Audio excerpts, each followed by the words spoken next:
안녕하십니까. 오늘은 대한예수장로회 합동측 헌법, 대한예수장로회 헌법 정치편 제1장 원리 7번째, 8번째 7조와 8조 장로회 정치 원리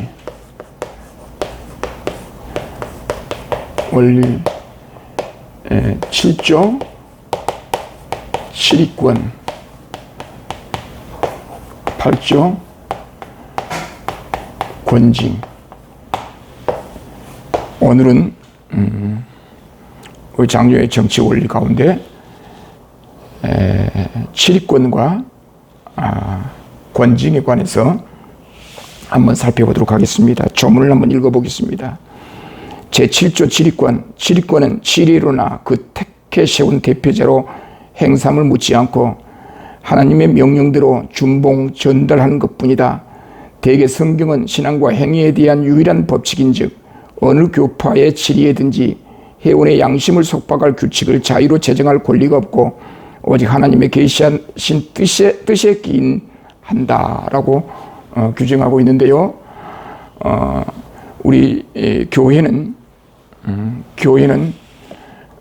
우리 예수 그리스도가 하나님의 아들이심을 믿고 그 예수 그리스도의 복음을 이 세상에서 증거하기 위하여 주님의 몸된 교회로 부르심을 받는 주님의 지체들이 교회의 구성원이 되어서 교회의 본질적 사명을 감당하게 됩니다. 교회도 사람들이 모인 단체이기 때문에 다양한 사람들이 교회에 모이게 되죠. 그 다양한 사람들이 교회에 모여서 공동의 목표를 향하여 함께 하나님을 섬기며 신앙생활하는 가운데 사람들이 모이는 곳이기 때문에 언제나 갈등이 있을 수 있고 대립이 있을 수 있습니다. 소위 말해서 그 교회의 본질을 해치는 범죄에 대한 내용들이 교회를 혼란케 하는 경우들이 많이 있죠. 그러나 교회는 여전히 주님의 몸된 교회로서 항상 하나님의 영광을 드러내야 되고 하나님의 거룩성과 신성이 유지되어져야만 합니다. 죄로 말미암아 교회의 거룩성과 신성이 파괴된다고 한다면 하나님께서 교회를 통해서 그 교회를 통해서 증거하고자 하신 그 교회를 통한 본질적인 그 목적 사명을 이룰 수가 없겠죠. 그래서 우리 하나님께서는 그 교회의 거룩성을 유지하기 위해서 교회의 대표자를 세우시고 그 대표자로 하여금 7위권을 행사하게 하는데 그 7위권은 항상 어떤 그 사람들의 개인적인 이해관계나 어떤 개인적인 감정에 의해서 7위권이 행사되면 안 되고 오늘 7조에 규정된 내용대로 하나님의 명대로 준봉 전달하는 것, 7위권을 통해서 7위를 통해서 하나님의 말씀의 본질이 무엇인지, 하나님의 말씀을 통해서 우리에게 원하시는 것이 무엇인지를 그 7위를 통해서 우리에게 보여준다 그 말입니다. 그래서 우리들은 교회 안에서 7위권을 발동할 때는 하나님의 말씀에 근거해야 한다. 성경은 신앙과 행위에 대한 유일의 법칙이므로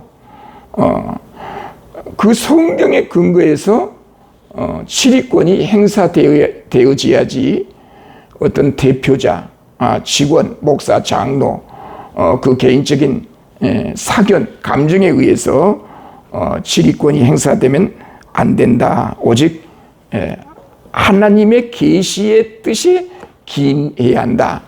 하나님의 말씀의 뜻을 잘 분별해서 하나님의 말씀에 의해서 권면하고 치리하여 교훈하여 교회가 바르게 세워져 나가는 것, 이것은 대단히 중요합니다. 이 7위권은 어떤 개인에게 있지 않고 7위회에 있다. 이 부분이 우리가 강조되어져야만 합니다. 그 7위권을 행사할 때 담임 목사가 임의로 그것을 행사하면 안 되겠죠. 장로의 정치 원리 마지막 8번째 8조 권징입니다. 권징의 조문을 한번 읽어보겠습니다. 교회가 이상 각 조의 원리를 힘써 지키면 교회의 영광과 복을 증진할 것이니 교회의 권징은 도덕상 신령상의 것이요 국법상의 시벌이 아닌즉 그 효력은 정치의 공정과 모든 사람의 공인과 만국 교회의 머리 대신 구주의 권과 은총에 있다. 이렇게 규정하고 있습니다. 자, 치리권은 권증을 통해서 치리를 하는 경우들이 많이 있죠. 그래서 7조가 치리권이라고 한다면 8조는 권증입니다. 치리권 행사는 치리회를 통하여 이 권증이라는 제도를 통하여 치리권이 행사되는데 치리권은 행정치리와 이제 사법치리가 있죠. 이건 조금 후에 살펴보기로 하고 먼저 이 조문을 보면 교회가 이상 각 조의 원리를 힘써 지키면 이 이야기는 1조에서부터 7조까지 장로정치 원리를 잘 힘써 지키면 교회의 영광과 복을 증진하게 될 것이다. 장로의 정치 원리 1조에서부터 7조까지 그 내용들을 그 규정이 이야기하고 있는 그 정신 그리고 열거된 그 문장을 통해서 그 규정들을 잘 지키면 어떤 효과가 있냐면은 교회의 영광이 드러난다. 교회의 영광. 교회의 영광은 곧 주님의 영광이죠. 교회의 영광과 복을 증진할 것이니 교회의 영광과 이 복을 이야기합니다. 복을 증진할 것이니 교회의 권징은 국법상 시벌이 아닌즉 그 효력은 정치의 공정과 모든 사람의 공인과 만국 교회의 머리 대신 구주의 권과 은총에 근거하고 있다.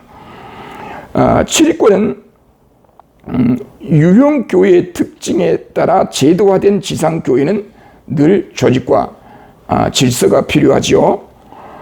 지금 많은 문제로부터 보호되어야 되고 교회는 많은 문제들로부터 보호되어야 되고 주님의 거룩성이 유지되고 보존되어야 합니다. 이를 위해 지상의 교회는 유형교회는 치리권이 필요하지요. 교회 치리권은 성경과 행위의 유일한 법칙이다. 어떤 교회 치리이든지 그들의 권위를 구실로 삼아서 교회 구성원, 회원의 양심을 속박해서도 안 되고 양심에 반한 양심을 속박하는 그런 법을 만들려고 해서도 안 됩니다. 언제나 이 치리권은 하나님의 계시의 뜻에 근거하여 모든 결정이 이루어져야 한다. 그런 이야기가 되겠죠. 자, 치리권은 개인에게 있지 않고 치리에 있다라고 이미 제가 말씀드렸습니다. 치리에는 회중정치에서처럼 교인들이 치리에 직접 참여하지 않습니다. 그리고 교황정치에서처럼 교황에게 치리권이 독점되도록 규정화되어 있지 않습니다. 장로에서는 치리권은 치리에 있다고 했을 때 교회의 대표, 즉 노예에서 이임하여 파송한 목사와 교인들의 대표인 장로가 당회를 구성하여 그 당회로 하여금 치리권을 행사하게 하는 게 바로 우리 장로교 정치원리라 그렇게 말할 수가 있겠죠.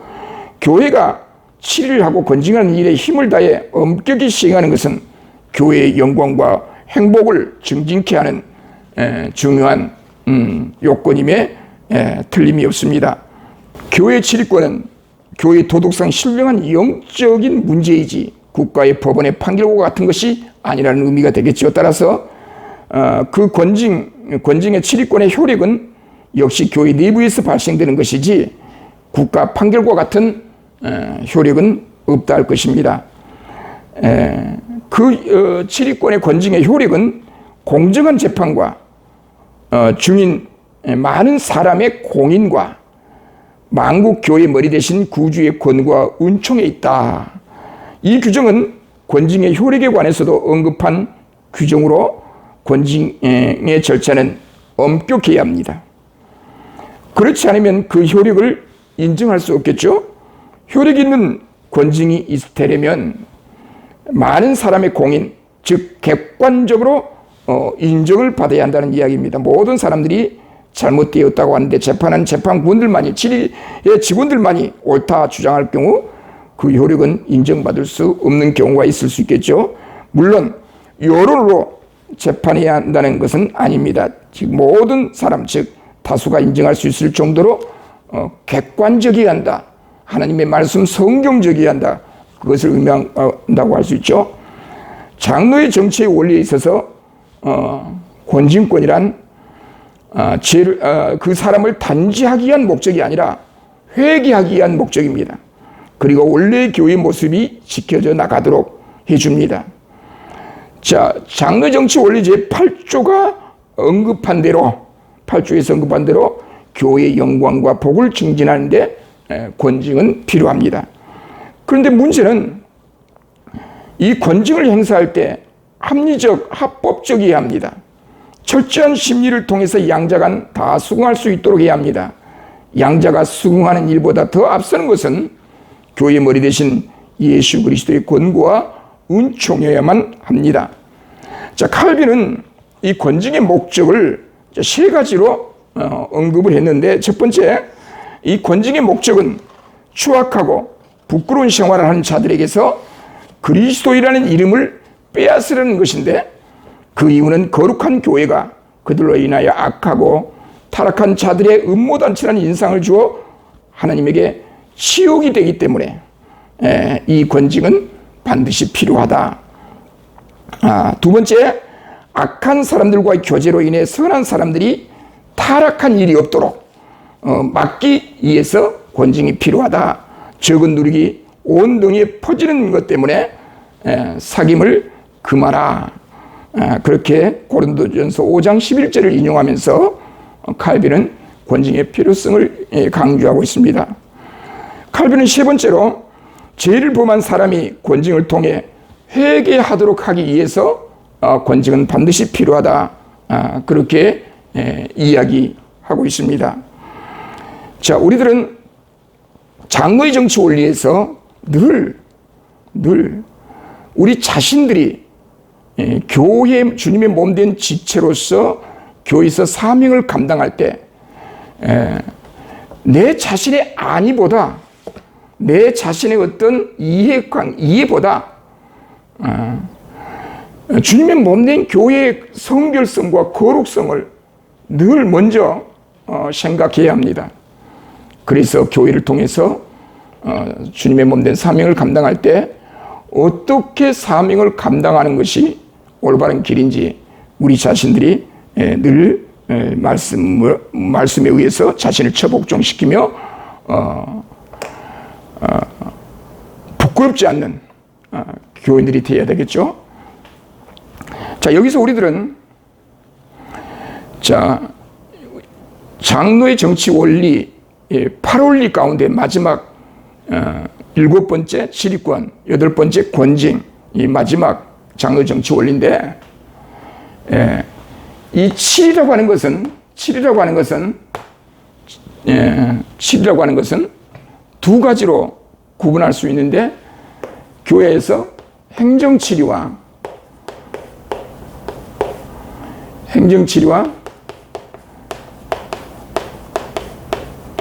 사법치리가 있죠. 자, 이 7이라고 하는 것은 특정 개인에게 있지 않고, 목사 개인에게 있지 않고, 장로 개인에게 있지 않고 7위회에 있다. 7위회에 있다. 7위회. 7위회란 교회에서는 당회, 노회, 총회, 이렇게 해서 우리 장로교는 삼심제 7위 제도를 갖고 있습니다. 당회, 노회, 총회가 7위권을 행사할 때 그 7위권은 두 가지로 구분된다는 거. 행정치리와 사법치리. 이 7위는 7위회를 통해서 행사되고 집행되는데, 이 행정질의는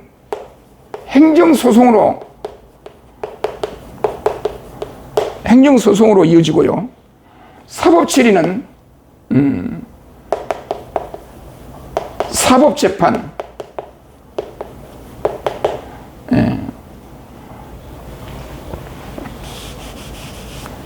행정재판, 사법재판. 권징은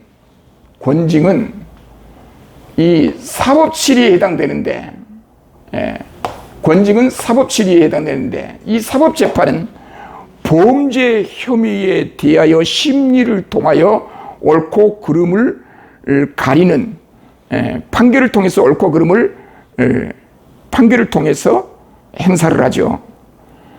그래서 이걸 이 사법재판은 우리 헌법 권징조례를 통해서 다양한 자세한 규정들을, 조례들을 언급해주고 있습니다. 그런데 이 행정재판에 관해서는 우리 헌법에 규정이 없습니다. 예를 들어서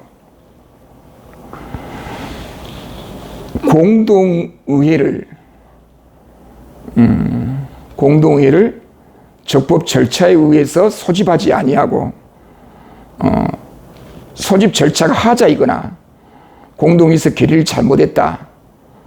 그러면 공동의회 결의 무효 소송을 제기할 수가 있겠죠. 종교 내부적으로, 교단적으로. 자, 우리 합동적 교단 헌법은 공동의회 결의 무효 효력정지, 공동의회 결의 무효 소송 같은 행정재판, 행정소송에 대한 규정이 없어요. 우리 권징조례는 모두가 다 이 사법재판, 권징조례에는 범죄 혐의자에 대한 심리를 통해서 재판하는 이 사법제도 체제를 갖고 있는 것이 권징조례입니다. 그런데 그 권징조례 안에는 행정재판, 행정소송에 관한 내용이 없어요. 기껏 있다는 것이 뭡니까? 질의의 결정에 불복하여 취소를 원할 경우, 취소나 변경을 요할 경우, 이제 소원이라는 제도가 있죠. 소원상소라는 얘기예요. 소원상소라는데, 이제, 질의의 결정에 불복해서, 변경이나 취소를 요구할 때, 상해인, 노예는 총회, 소원을 해서 그 문제를 해결하죠. 이거 이제 소원상소는 이건 재판을 통해서, 이 재판은 이제 행정재판이라 하죠. 행정재판. 그런데 공동회의는 질의가 아닙니다. 공동회의는 질의가 아니죠. 공동회의 결의 효력정지, 공동회의 결의 무효 소송을 제기하려고 해도 규정이 없어요.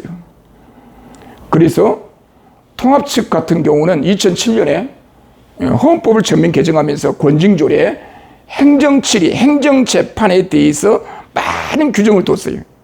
행정재판과 사법재판을 구분해서 통합 측은 아주 규정을 잘 만들었는데, 우리 합동측 교단 헌법은 이미 초기 헌법 그대로를 가지고 시대마다 조금씩 변경해서 사용하고 있는데, 우리 합동측 교단 헌법은 이 권징에서 이 사법재판, 사법쟁송에 대해서만 언급하지 행정재판에 관한 규정은 이제 없다시피 합니다. 그래서 앞으로 이 부분을 우리가 많이 첨가해서 헌법을 이 시대에 맞게 권징조례를 잘 해결해야 되겠죠. 그래서 행정소송과 사법재판은 질의의 당의 노예 총회에서 결의할 사항이지 목사 개인이 하는 것이 아니다. 그런 내용이 되겠습니다. 권징은 그럼 이 재판을 어떻게 할 것인가? 질의에서 당의 노예 총회, 질의에서 당에서 재판을 어떻게 해야 되는가?